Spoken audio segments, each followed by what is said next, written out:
السلام علیکم ورحمۃ اللہ وبرکاتہ۔ الحمد للہ رب العالمین والعاقبۃ للمتقین والصلاة والسلام علی رسولہ الامین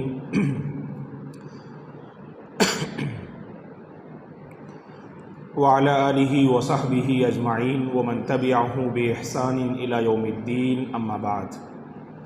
فاعوذ باللہ من الشیطان الرجیم۔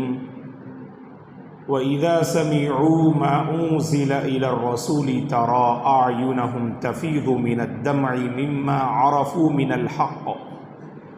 يَقُولُونَ رَبَّنَا آمَنَّا فَاكْتُبْنَا مَعَ الشَّاهِدِينَ۔ محترم حضرات، رسول اللہ صلی اللہ علیہ وسلم نے مکی زندگی میں مسلمانوں کو حبشہ کی جانب ہجرت کرنے کی اجازت دی، کیونکہ جب رسول اللہ صلی اللہ علیہ وسلم نے کھلم کھلا لوگوں کو دین کی جانب دعوت دینا شروع کیا تو ہر طرف سے توحید اور اس دین کے خلاف مخالفتیں اور مخالفتوں کا ایک طوفان قائم ہو گیا۔ اللہ کے نبی کو ستایا گیا، صحابہ کو پریشان کیا گیا، صحابہ کو دین اسلام چھوڑنے پر جبر کیا گیا، اور قدم قدم پر صحابہ کو ان مشرکین اور کفار نے تکلیفیں دیں اور اذیتیں دیں، اور اللہ کے نبی صلی اللہ علیہ وسلم اپنی آنکھ سے اس کا مشاہدہ کرتے تھے۔ تو اسی لیے اللہ کے نبی نے صحابہ کو اجازت دی کہ سرزمین حبشہ کی جانب ہجرت کر سکتے ہیں۔ تو مسلمانوں میں سے بعض نے ہجرت کی، اور حبشہ کی سرزمین وہ جس کے متعلق اللہ کے نبی نے فرمایا کہ وہاں ایک انصاف پسند بادشاہ رہتے ہیں، جو نجاشی ہیں، جو امن پسند ہیں، انصاف پسند ہیں۔ تو جب مسلمان سرزمین حبشہ میں قدم رکھتے ہیں تو نجاشی بادشاہ نے مسلمانوں کا استقبال کیا اور اپنی زمین میں مسلمانوں کو رہنے کی اجازت دی، اور جیسے یہ خبر مشرکین کو پہنچتی ہے تو بالفور مسلمانوں کو وہاں بھی تنگ کرنا اور پریشان کرنا، اس ارادے سے بہت سارے قیمتی تحفے اپنے چند لوگوں کے ساتھ سرزمین حبشہ کی جانب بھیجتے ہیں، تاکہ وہاں جو موجود مسلمان ہیں بادشاہ سے درخواست کر کے ان کو وہاں سے باہر نکال لائیں۔ اور جب حبشہ کی سرزمین میں مشرکین پہنچتے ہیں اور بادشاہ سے کہتے ہیں کہ مسلمان جن کا تعلق ہماری اپنی قوم سے ہے وہ بھاگ کر انہوں نے تمہاری زمین میں پناہ لی ہے، لہذا ان لوگوں کو تم واپس کر دینا۔ جسے اللہ کے نبی نے فرمایا صلی اللہ علیہ وسلم نے، بڑے انصاف پسند بادشاہ تھے نجاشی، تو انہوں نے ان کی بات نہ مانی،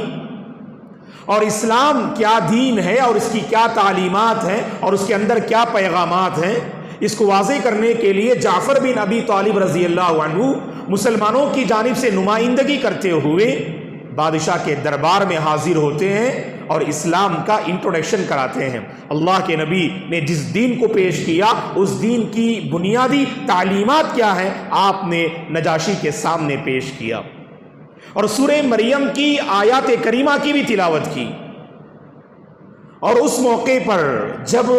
یہاں پر دین کی بات ہے اور دین کو سمجھانے کا مسئلہ ہے تو اہل السیر نے لکھا ہے کہ نجاشی نے وہاں آس پاس موجود بہت سارے عیسائی علماء کو بھی اس نے طلب کیا،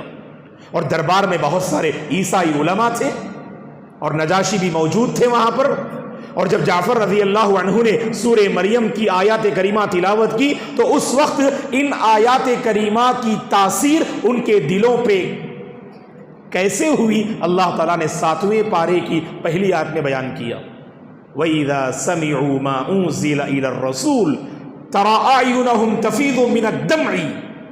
یہ نجاشی ہوں یا عیسائی علماء، جیسا کہ مکے میں بعض روایات میں ہے کہ اللہ کے نبی سے ملاقات کے لیے تقریباً 20 عیسائی علماء آپ کی خدمت میں آتے ہیں اور آپ ان کے سامنے قرآن پڑھ کے سناتے ہیں، اور مدنی زندگی میں جعفر رضی اللہ عنہ نے حبشہ سے تقریباً 70 عیسائی علماء کو اللہ کے نبی کی خدمت میں پیش کیا، جن میں 60 پر 2 حبشہ کے تھے اور 8 عیسائی علماء سیریا کے تھے۔ تو 70 علماء کو جعفر رضی اللہ عنہ مدنی زندگی میں اللہ کے نبی کی خدمت میں لے آتے ہیں اور آپ ان کے سامنے آیات کریمہ کی تلاوت کرتے ہیں۔ مختلف مواقع پر اللہ کے نبی نے عیسائی علماء کے سامنے آیات کریمہ کی تلاوت کی، اور جب قرآن کی آیتیں سنتے تو ان کا جو ہے اثر کیا ہوتا تھا، ان آیات کریمہ کا اثر ان کے دلوں پہ کیسا ہوتا، اللہ تعالیٰ نے اسے بیان کیا۔ وَإِذَا سَمِعُوا مَا أُنزِلَ إِلَى الرَّسُولِ تَرَىٰ أَعْيُنَهُمْ تَفِيضُ مِنَ الدَّمْعِ، اور جب یہ لوگ قرآن سنتے ہیں جو قرآن کے اس رسول پہ نازل کیا گیا، تو ان کی آنکھوں سے آنسو امنڈ آتے ہیں، وہ رونے لگتے ہیں اور کہنے لگتے ہیں کہ ہم اپنے رب پر ایمان لائے، اے پروردگار تجھ پر ایمان لانے والے بندوں میں تو ہمیں شامل فرما۔ اس طرح وہ اللہ تبارک و تعالیٰ سے دعا کیا کرتے ہیں۔ دوستو، قرآن کے اندر ایک تاثیر کا پہلو ہے، اور افسوس کی بات ہے کہ اللہ پر جن کا ایمان نہیں ہے،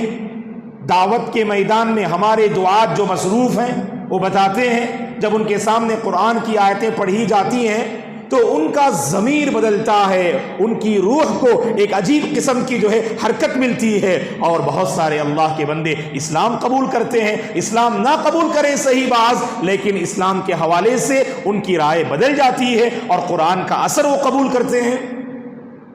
اگر کسی نے آج قرآن کا اثر قبول نہ کیا تو ہم مسلمان ہیں۔ دوستو، قرآن سے ہمارا گہرا رشتہ اور تعلق ہونا چاہیے، اور خود صحابہ کی زندگی کو پڑھ کر دیکھیے، اللہ اکبر، ان کی زندگی میں جو زبردست بدلاؤ آیا تو اس کا ایک اہم ریزن یہی قرآن مجید سے ان کا بالکل گہرا رشتہ اور تعلق۔ خود ہمارے نبی کا حال کیا تھا؟ مکی زندگی میں اللہ کے نبی صلی اللہ علیہ وسلم نے کسے ایک مضبوط سہارا بنایا، آپ نے دعوت کو جو ہے پیش کرنے کے لیے، یہی قرآن مجید کی آیتیں ہیں۔ وَإِذَا تُتْلَى عَلَيْهِمْ وَإِذَا يُتْلَى عَلَيْهِمْ، مکی جو ہے سورتوں کو پڑھ کر دیکھیے، اللہ تعالیٰ نے ان مکی سورتوں میں اس معاملے کو پوری وضاحت کے ساتھ بیان فرمایا کہ اللہ کے نبی جب ان کے سامنے آیات کریمہ کی تلاوت کرتے، خود ہمارے نبی اللہ اکبر صلی اللہ علیہ وسلم قرآن پڑھتے اور دوسروں سے سنتے بھی تھے۔ سورہ نساء کی ایک آیت کریمہ ہے، مشہور آیت کریمہ، آپ جانتے ہوں گے۔ ایک مرتبہ اللہ کے نبی صلی اللہ علیہ وسلم نے ابن مسعود رضی اللہ عنہ سے کہا، اقرأ علی یا ابن مسعود، اور ابن مسعود رضی اللہ عنہ وہ صحابی ہیں جنہوں نے بآواز بلند سب سے پہلے مکے کی گلیوں میں قرآن مجید کی تلاوت کی، اور یہی وہ صحابی ہیں ابن مسعود رضی اللہ عنہ جن کے متعلق اللہ کے نبی نے فرمایا، اگر کوئی قرآن ویسا پڑھنا چاہتا ہے جیسے نازل ہوا تو ابن مسعود کو سنو، ابن مسعود کو سنو، قرآن جیسے نازل ہوا ویسے یہ قرآن پڑھتے ہیں۔ یہ اللہ کے نبی کی گواہی تھی ابن مسعود رضی اللہ عنہ کے سلسلے میں۔ اور جو صحابہ قرآن کو بہترین انداز میں پڑھنے میں معروف اور مشہور تھے، ان میں ابی بن کعب رضی اللہ عنہ، سالم مولا ابی حذیفہ رضی اللہ عنہ، اور معاذ بن جبل رضی اللہ عنہ، ابن مسعود رضی اللہ عنہ، ابو موسیٰ الاشعری عبداللہ بن قیس رضی اللہ عنہ۔ یہ وہ عظیم ہستیاں ہیں جو قرآن کو بہترین انداز میں پڑھنے میں بہت معروف تھے صحابہ کے مابین۔ تو اللہ کے نبی نے ابن مسعود سے کہا رضی اللہ عنہ سے کہ آپ میرے سامنے قرآن پڑھیے۔ سبحان اللہ، ابن مسعود رضی اللہ عنہ کہنے لگے، اقرأ علیک یا رسول اللہ وعلیک انزل، اے اللہ کے نبی کیا میں آپ کے سامنے قرآن پڑھوں؟ آپ پر تو قرآن نازل ہو رہا ہے نا، آپ پر تو کتاب نازل ہوتی ہے، اور میں آپ کے سامنے تلاوت کروں؟ تو اللہ کے نبی نے فرمایا صلی اللہ علیہ وسلم نے، جیسے میں خود قرآن پڑھنا پسند کرتا ہوں ویسے میں دوسروں سے قرآن سننا بھی پسند کرتا ہوں۔ تو پتہ کیا چلا، جہاں ہم قرآن پڑھتے ہیں نا، اپنے گھروں میں قرآن سننے کا بھی اہتمام کیجئے، خاص کر حرمین کے جو ائمہ ہیں ان کو سنا کیجئے، جو بہترین انداز میں تلاوت کرتے ہیں تجوید کا خیال کرتے ہوئے۔ اللہ اکبر۔ تو سننے کا اہتمام بھی ہونا چاہیے، اگر بار بار آپ قرآن سنتے رہے نا، ہمارے کانوں کا ذوق بدل جائے گا انشاءاللہ، ہمارے کانوں کا ذوق بدلے گا اور ہماری سوچ بدلے گی، ہمارے افکار بدلیں گے، ہمارے خیالات بدلیں گے، کیونکہ قرآن مجید اپنے اندر ایسا تاثیر کا پہلو رکھتا ہے۔ تو ابن مسعود رضی اللہ عنہ تلاوت کرنے لگے جب سورہ نساء کی آپ نے تلاوت کی، اور اس آیت کریمہ پر جب پہنچے ابن مسعود رضی اللہ عنہ، جس میں اللہ تعالیٰ فرماتے ہیں فَكَيْفَ إِذَا جِئْنَا مِن كُلِّ أُمَّةٍ بِشَهِيدٍ وَجِئْنَا بِكَ عَلَى هَؤُلَاءِ شَهِيدًا۔ جب اس آیت پر ابن مسعود رضی اللہ عنہ پہنچے تو اللہ کے نبی صلی اللہ علیہ وسلم نے فرمایا ابن مسعود رضی اللہ عنہ سے، کفتا یا ابن مسعود، اے ابن مسعود بس کیجئے کافی ہے۔ ابن مسعود رضی اللہ عنہ فرماتے ہیں میں نے اللہ کے نبی صلی اللہ علیہ وسلم کے چہرے مبارک کو دیکھا، آپ کی آنکھوں سے آنسو جاری تھے، آپ کی آنکھوں سے آنسو جاری تھے۔ اللہ تعالیٰ نے اس آیت میں کیا بیان فرمایا؟ اللہ تعالیٰ فرماتے ہیں فَكَيْفَ إِذَا جِئْنَا مِن كُلِّ أُمَّةٍ بِشَهِيدٍ، اے نبی اس وقت کا عالم کیا ہوگا، اس وقت کا منظر کیسا ہوگا جب ہر امت سے اللہ ایک گواہ کو لے کر آئیں گے۔ اور اللہ تعالیٰ فرماتے ہیں اس کے بعد وَجِئْنَا بِكَ عَلَى هَؤُلَاءِ شَهِيدًا، ہر امت پر ایک گواہ لے کر آئیں گے، اور جتنے گواہ ہیں ان تمام گواہوں پر اللہ کے نبی کو گواہ بنایا جائے گا، ساری امتوں پر اور سارے گواہوں پر اللہ کے نبی کو گواہ بنایا جائے گا۔ اتنا عظیم مقام ہے ہمارے نبی کا، پچھلی تمام امتوں پر یہ امت جو ہے گواہی دے گی، تمام امتوں کے حوالے سے۔ وَكُنْتُمْ شُهَدَاءَ عَلَى النَّاسِ، اللہ نے قرآن مجید میں فرمایا تمام لوگوں کے لیے امت گواہ بن کر آئے گی، اور اللہ کے نبی تمام کے حق میں گواہ بن کر لائے جائیں گے۔ تو اللہ کے نبی کا جو اتنا عظیم مقام ہے، اس کا اثر اتنا لیا اللہ کے نبی نے کہ آپ کی آنکھوں سے آنسو بہنے لگے۔ تو دوستو قرآن مجید اس انداز سے بھی ہمیں پڑھنا چاہیے، سنتے ہیں پڑھتے ہیں تو کبھی آپ قرآن مجید لے کر بیٹھیے، جو مشہور صورتیں آپ جانتے ہیں، اسی لیے ہم ہمیشہ کہتے ہیں جو 30واں پارہ ہے نا وہ ترجمے کے ساتھ پڑھنے کی کوشش کیجیے، جو 30واں پارہ ہے وہ ترجمے کے ساتھ پڑھنے کی کوشش کیجیے۔ اگر ترجمے کے ساتھ پڑھیں گے تو فائدہ کیا ہوگا؟ تو سبحان اللہ آپ جو ہے اس کے معانی کو پہچانیں گے۔ اور جب امام صاحب خاص کر 30واں پارہ، وہ سبحان اللہ پارہ ہے عموماً عشاء کی نماز میں، مغرب کی نماز میں اور بسا اوقات فجر کی نماز میں اکثر آخری پارے کی صورتیں جو ہے تلاوت کی جاتی ہیں، اور جب یہ صورتیں تلاوت جو ہے کرتے ہوئے اور آپ نے سنتے ہوئے آپ ان کے معانی کو پہچان لینا، خود بخود آپ کے دل میں ایک رقت طاری ہوگی، ایک عجیب قسم کا جو ہے سبحان اللہ آپ کے دل میں ایک اثر جو ہے پیدا ہوگا، اور اس کے نتیجے میں ہماری نمازوں میں خوش و خضوع بھی پیدا ہوگا۔ تو اسی لیے ہم درخواست کرتے ہیں اگر اب تک آپ نے 30ویں پارے کا ترجمہ نہیں پڑھا ہے، آپ جو زبان جانتے ہیں معتبر ہمارے پاس ترجمے کے نسخے ہیں، خواہ آپ انگریزی جانتے ہوں، کنڑ جانتے ہوں، یا آپ اردو جانتے ہوں، ہندی جانتے ہوں، تو الحمدللہ وہ نسخہ لیجئے، روزانہ 4 آیتیں 3 آیتیں آدھا پیج پابندی سے آپ پڑھیے، اس کے بعد دیکھیے گا سبحان اللہ کہ اس کا کیسا اثر آپ محسوس کرتے ہیں آپ۔ اور قرآن مجید سبحان اللہ سن کر ایک لمبی فہرست ہے جنہوں نے اسلام کو قبول کیا۔ عمر رضی اللہ عنہ کے حوالے سے بھی مشہور واقعہ آپ جانتے ہیں، اور طفیل بن عمر الدوسی رضی اللہ عنہ جو قبیلہ دوس کے سردار تھے، جب مکہ آئے ابو جہل اور دیگر مشرکین نے انہیں روکا اور کہا کہ اے طفیل، یہاں پر محمد نامی ایک شخص ہے جو لوگوں کے درمیان جدائی ڈال دیتا ہے، جو مجنون ہے نعوذ باللہ، لہٰذا تم اس کے قریب نہ جانا، اور وہ ایک کتاب تلاوت کرتا ہے، کبھی تم اس تلاوت کو نہ سننا۔ طفیل قوم کے سردار تھے، اپنے قبیلے کے سردار تھے، انہوں نے سوچا آخر کار میں بھی تو ایک سردار ہوں، یہ لوگ مجھے روک تو رہے ہیں لیکن میں سن کر تو دیکھوں آخر کار یہ محمد نامی شخص کون سی کتاب کی تلاوت کرتے ہیں، اگر اچھی بات ہوگی تو قبول کر لوں گا، اگر بری بات ہوگی تو میں اپنے دامن کو چھڑا لوں گا۔ کعبۃ اللہ کے پاس اللہ کے نبی تلاوت کر رہے تھے اور قریب پہنچے، قرآن کی آیتیں آپ کے کانوں سے ٹکرائیں اور آپ کے دل کی دنیا بدل گئی۔ اللہ اکبر۔ ایک واقعہ بس، ہدایت پر آنے کے لیے ایک واقعہ کافی ہے دوست،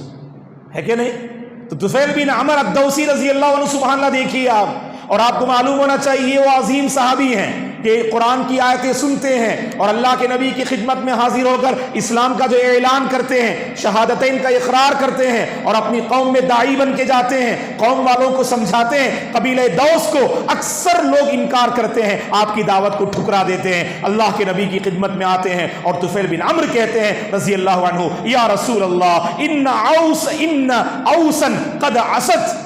فادعوا اللہ، اے اللہ کے نبی بے شک قبیلہ دوس نے نافرمانی کی، وہ توحید کو قبول نہیں کر رہے، آپ ان کے حق میں دعا کیجئے۔ اللہ کے نبی دعا کرتے ہیں، پھر جاتے ہیں اور دعوت کا کام کرتے ہیں، قبیلے کی ایک بڑی تعداد اسلام قبول کرتی ہے الحمدللہ، اس طفیل بن عمرو الدوسی رضی اللہ عنہ کی بدولت۔ اور اسی قبیلے سے تعلق تھا مشہور اور عظیم صحابی حضرت ابو ہریرہ عبد الرحمن ابن صخر الدوسی رضی اللہ عنہ، جنہوں نے سب سے زیادہ احادیث کا ذخیرہ امت کے سامنے پیش کیا۔ 5730 پر 4 حدیثیں حضرت ابو ہریرہ رضی اللہ عنہ نے امت کے حوالے کی، اور آپ رضی اللہ عنہ کا تعلق بھی کس سے تھا؟ قبیلہ دوس سے تھا۔ تو بہرحال دوستو، قرآن مجید سے میرے اور آپ کا گہرا رشتہ ہونا چاہیے۔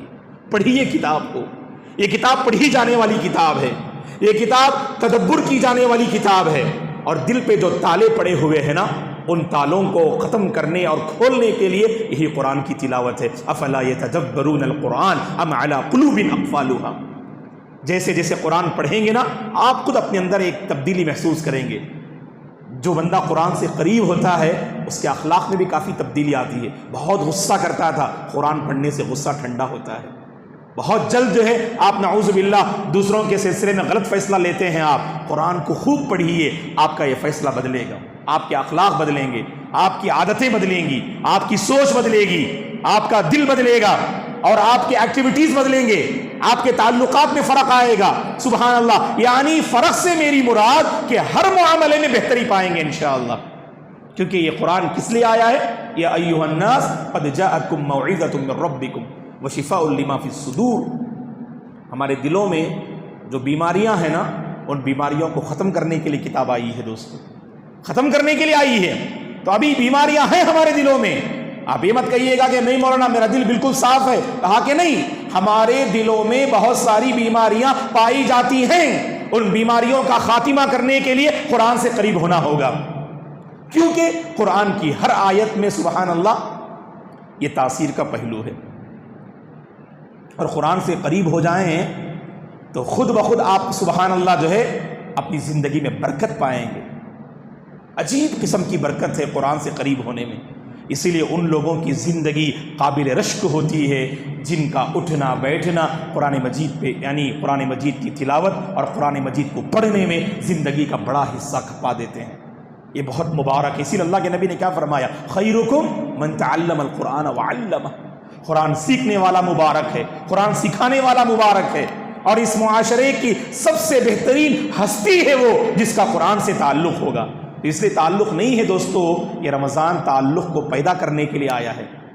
آپ کہیں کہ مولانا مجھے قرآن پڑھنے سے بہت بیزارگی آتی ہے، قرآن لے کر بیٹھتا ہوں تو عجیب عجیب خیالات آتے، قرآن لے کر بیٹھتا ہوں تو نیند آتی ہے، قرآن لے کر بیٹھتا ہوں عجیب قسم کی کراہت پیدا ہوتی ہے، تو گویا کہ ہمارے دلوں میں خلل ہے، صحیح معنی میں ہم نے تربیت نہ کی، اسی لیے ایسی کیفیت ہم پا رہے ہیں۔ دوستو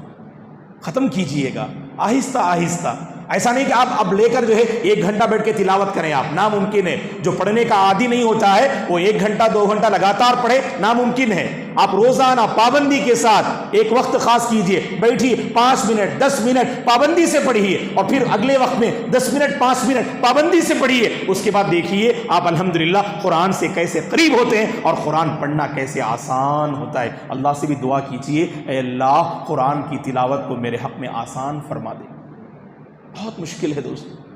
رمضان کے مہینہ جو ہے قرآن کا مہینہ کہتے ہیں، اور معاف کیجئے گا کہ ہم نے وہ ماحول قرآن کا نہیں دیکھا۔ یہاں پر بہت سارے مصحف ہیں جو ترستے ہیں ہمارے اپنے مسلیوں کے لیے، اور کتنے اللہ کے بندے بتائیے کہ فارغ اوقات میں مصحف لے کر بیٹھے اور 10 منٹ قرآن کی تلاوت کریں، گپ شپ کرتے ہیں، ادھر ادھر کی باتیں کرتے ہیں، اور 10 منٹ قرآن لے کر بیٹھنے کی توفیق ہمیں نہیں ملتی۔ ہم توفیق سے محروم ہیں بس، اور یہ مصحف ہے نا، یہ بس منتظر ہیں کہ آئیں آپ اس کو اپنے ہاتھوں میں تھامیں، معاف کیجیے گا دوستو، رمضان کو ہم قرآن کا مہینہ کہتے ہیں، تو قرآن کے مہینے میں بھی اگر قرآن سے قریب نہ ہوں پھر ہم دوبارہ قرآن سے کب قریب ہوں گے بتائیے آپ؟ قرآن میں ہو غوطہ زن اے مرد مسلمہ، اللہ کرے تجھ کو عطا جدت کردار۔ اسی لیے یہ ہماری ذمہ داری ہے کہ اس پہلو پر ہم سوچیں، غور و فکر کریں۔ اگر آپ گھر میں قرآن پڑھتے ہیں تو بہت مبارک ہیں، گھر کی عورتیں اگر قرآن نہیں پڑھ رہی ہیں آپ قرآن لے کر بیٹھیے گا، پڑھیے گا، آپ کو دیکھ کر آپ کے بچے بھی کاپی کریں گے، آپ کے گھر کی خواتین بھی کاپی کریں گی۔ اگر آپ جو ہے نعوذ باللہ یہ ادھر ادھر کی چیزیں دیکھنے میں اگر مصروف رہیں تو اسی کا اثر جو ہے آپ کے بچوں میں بھی منتقل ہوتا ہے۔ تو گھر میں قرآن کی تلاوت کا جو ہے اہتمام کیجئے، تلاوت قرآن کا اہتمام کیجئے، اس سے برکتیں بھی نازل ہوں گی، نحوستیں بھی ختم ہوں گی، مصیبتیں بھی ٹلیں گی، اور انشاءاللہ سکون والی زندگی اللہ ہم سب کو عطا فرمائیں گے۔ اللہ سے ہماری دعا ہے اللہ تبارک و تعالی مجھے اور آپ کو قرآن مجید کا جو بنیادی حق ہے تلاوت قرآن، اس حوالے سے سنجیدگی کے ساتھ غور کرنے کی اللہ توفیق عطا فرمائے، زیادہ سے زیادہ قرآن کی تلاوت کرنے کی اللہ ہم سب کو توفیق عطا فرمائے، قرآنی ماحول قائم کرنے کی اللہ توفیق عطا فرمائے۔ مسجد میں بھی ہم قرآنی ماحول کو قائم کریں اور اپنے گھروں میں بھی قرآنی ماحول کو قائم کریں۔ اللہ تعالیٰ ایسی مبارک زندگی مجھے اور آپ کو عطا فرمائے، تلاوت قرآن پر باقی رکھے، اور اسی تلاوت پر اللہ مجھے اور آپ کو خاتمہ نصیب فرمائے، آمین۔ اقول قولی ھذا واستغفر اللہ لی ولکم ولسائر المسلمین من کل ذنب فاستغفروہ انہ ھو الغفور الرحیم۔ سبحانک اللہم وبحمدک اشہد ان لا الہ الا انت استغفرک واتوب الیک۔ والسلام علیکم ورحمۃ اللہ وبرکاتہ۔